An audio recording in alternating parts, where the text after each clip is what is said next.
Bonjour à toutes et à tous. Ça va pas être simple, hein, je vous le dis tout de suite, ça va pas être simple. On est un peu tous sur les nerfs et fatigués. Mais je vous remercie en tout cas d'être présent aujourd'hui. Alors, c'est l'appel de David Lisnard, hein, le président de l'Association nationale des maires de France, qui a demandé à cet appel, et je trouve qu'on va le soutenir pour cela. Donc on va le faire en deux temps.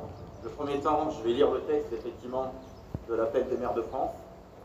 Et dans un deuxième temps, je dirai quelques mots concernant notre commune à nous. Je me suis permis aussi de rajouter quelques mots. Nous refusons que notre pays continue de sombrer dans le chaos. Nous refusons de regarder passivement les mairies brûlées, les magasins pillés, les domiciles de maires attaqués, tous les Français victimes d'actes injustifiables de dégradation et de violence. Malheureusement, cette situation ne nous surprend pas et les maires de France alertent depuis des années sur la dégradation de notre société. Il faudra en tirer le moment venu toutes les conclusions en termes de politique publique nationale. En attendant, nous enjoignons l'État, qui a la responsabilité du maintien de l'ordre et dont la vocation est de partager et de protéger la société, de rétablir la sécurité par tous les moyens opérationnels et en droit dont il dispose. La mort d'un jeune homme tué à Nanterre mardi dernier a suscité une grande émotion. La justice s'est saisie le jour même de l'affaire et a ouvert une enquête. Depuis cette date, partout sur le territoire national, nous faisons face à un cycle inouï de violence que rien ne peut justifier et qui trahit cette légitime émotion en la transformant en une délinquance de droit commun.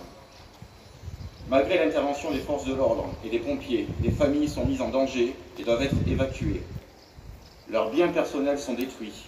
Des commerces et des entreprises voient leurs locaux pillés et incendiés. Des maires sont menacés, injuriés ou frappés. Les bâtiments communaux sont saccagés. Ces actes de violence d'une minorité sont inacceptables et pénalisent en premier lieu l'ensemble des habitants. Par la dégradation des bâtiments publics, ils empêchent les services publics de fonctionner au service de la population. Par les destructions d'écoles et de bibliothèques, ils sabordent les outils d'accès à la connaissance, à l'éducation et à la culture, donc à l'égalité des chances. Par l'effet délétère des images et des réseaux, ils renforcent la stigmatisation des quartiers et des autres habitants. Par les violences contre les élus, ils attaquent le cœur de notre démocratie. Cette dérive des comportements n'a aucune issue et ne fera qu'aggraver les difficultés que leurs auteurs prétendent dénoncer. La violence n'est jamais une solution. Les maires sont profondément attachés à l'unité et à la cohésion de notre pays. Ils y contribuent chaque jour en agissant au plus près des citoyens. Ils observent avec consternation le déchaînement de violence qu'impose au pays une minorité agissante. Mais ils ne s'y résignent pas et sont résolus à s'y opposer. Les maires de France appellent donc d'abord l'État à rétablir l'ordre républicain. C'est sa responsabilité pleine et entière. Il ne peut y avoir de justice sans ordre. Les maires de France appellent ensuite à une mobilisation civique de la société pour le respect de la République et de la France. Chacun doit y prendre sa part dans la responsabilité et le calme pour que le dialogue puisse reprendre.